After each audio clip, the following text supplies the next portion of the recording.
semuanya, selamat datang di Outbus Obrolin Teori bareng Aza.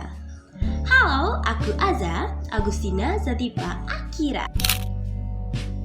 Dengan NIM S11012410006. Di sini aku bakalan bahas mengenai teori ilmu komunikasi dan ada 15 teori yang bakalan aku bahas di sini. Teman-teman jangan lupa nonton sampai habis ya. Oke, langsung aja ke teori yang pertama. Teori yang pertama ada teori jarum suntik. Teman-teman pada tahu nggak teori jarum suntik itu teori yang kayak gimana sih? Teori ini menyatakan bahwa pesan media memiliki efek langsung dan kuat kepada audiens.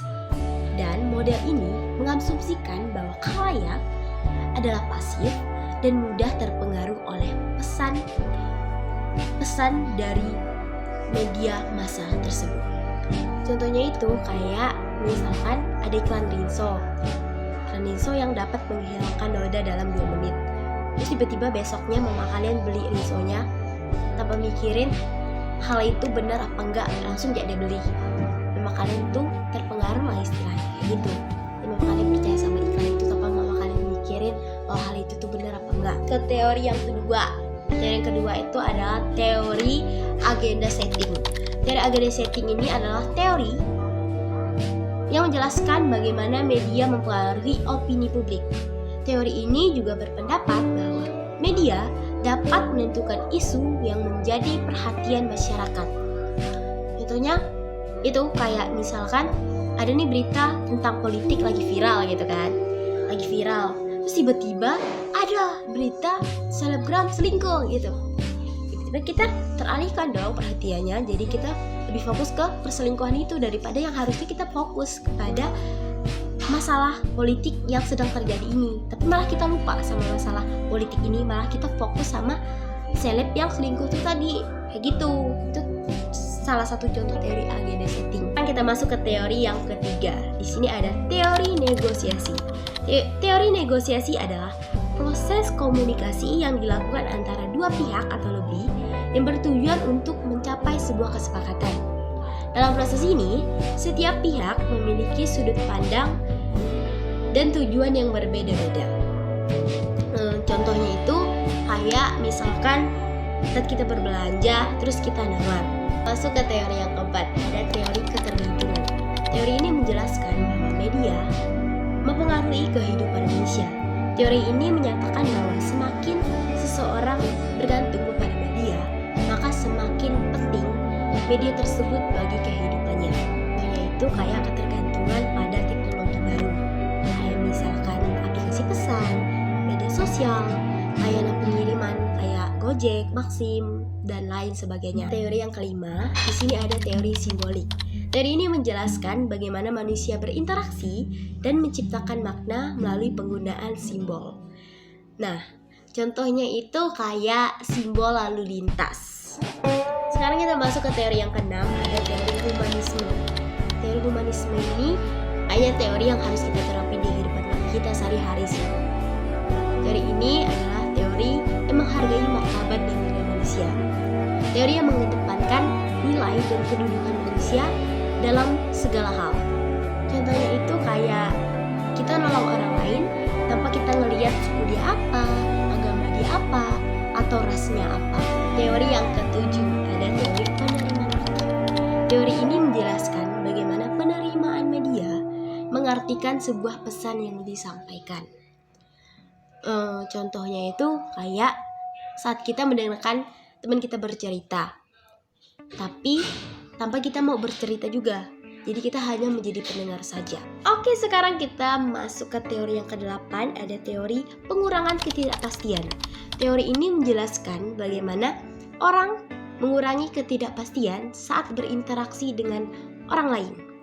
Contohnya itu saat kita berkenalan dengan orang baru. Kita pasti bakalan nanya namanya siapa, asal sekolahnya dari mana, asalnya dari mana, hobi dia apa. Sekarang kita masuk ke teori yang ke-9, ada teori pemenuhan kebutuhan. Teori ini menjelaskan bahwa khalayak menggunakan media untuk memenuhi kebutuhan mereka. Teori ini menekankan bahwa khalayak aktif dalam memilih media, bukan pasif dalam menerima konten media. Contohnya itu menggunakan media sosial untuk tetap terhubung dengan teman ataupun keluarga. Kayak misalkan anak rantau, dia pasti butuh banget sama yang namanya aplikasi WA biar bisa terus VC sama orang tuanya di kampung, biar bisa sedikit lah mengurangi rasa rindu dia gitu sama orang tuanya. Oke, sekarang ada teori yang ke-10, yaitu teori norma budaya. Teori ini menjelaskan bagaimana media massa mempengaruhi norma budaya, yaitu dengan memperkuat atau mengubahnya. Nah, contohnya itu masak opor dan ketupat saat hari raya Idul Fitri. Oke, sekarang kita ke teori yang ke-11, ada teori semiotika. Teori ini adalah teori yang mempelajari tanda, sistem tanda, dan makna yang diproduksi dari tanda-tanda tersebut. Contohnya itu, misalkan tanda ada gelas pecah, tanda gelas pecah di kardus. Itu yang artinya barang tersebut mudah pecah dan benda tersebut tidak boleh dibanting. Sekarang kita ke teori yang ke-12, ada teori kesenjangan pengetahuan. Teori ini merupakan teori komunikasi massa yang menjelaskan perbedaan pengetahuan individu dalam suatu masyarakat. Teori ini sering juga disebut sebagai hipotesis kesenjangan pengetahuan. Contohnya itu, misalkan ada kelompok berpendidikan sama yang berpendidikan. Terus ada teknologi baru nih. Pastinya yang berpendidikan itu cepat memahami cara kerja dari teknologi tersebut. Terus yang kurang berpendidikan mungkin lebih lama untuk memahami bagaimana cara kerja teknologi tersebut. Sekarang kita ke teori yang ke-13, ada teori penjulukan. Teori ini menjelaskan bagaimana label yang diberikan masyarakat kepada seseorang berpengaruh kepada perilaku dirinya. Contohnya itu, misalkan ada anak-anak remaja yang mabuk-mabukan, itu diberi label sebagai pemabuk. Oke, sekarang kita ke teori yang ke-14, ada teori komunikasi informatif. Teori ini menjelaskan bahwa komunikasi sebagai penyampaian pesan untuk memberikan informasi. Contoh komunikasi informatif itu adalah berita di TV atau radio. Teori yang terakhir ada teori komunikasi massa menurut Gubner. Gubner mengatakan produksi dan distribusi berlandaskan pada teknologi lembaga melalui arus pesan yang berkesinambungan dan berkelanjutan. Gubner juga menekankan bahwa komunikasi ini menghasilkan sebuah produk, yaitu berupa pesan komunikasi yang akan disampaikan pada khalayak luas.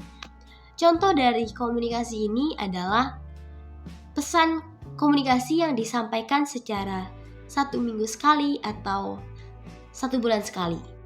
Oke teman-teman, terima kasih yang udah nonton video ini sampai akhir. Maaf kalau di dalam pembuatan video ini aku ada mengucapkan kata-kata yang salah atau apapun itu. Maaf. Terima kasih udah nonton. Aku Aza, Agustina Zatipa Akira, pamit undur diri. Dadah, sehat-sehat selalu teman-teman.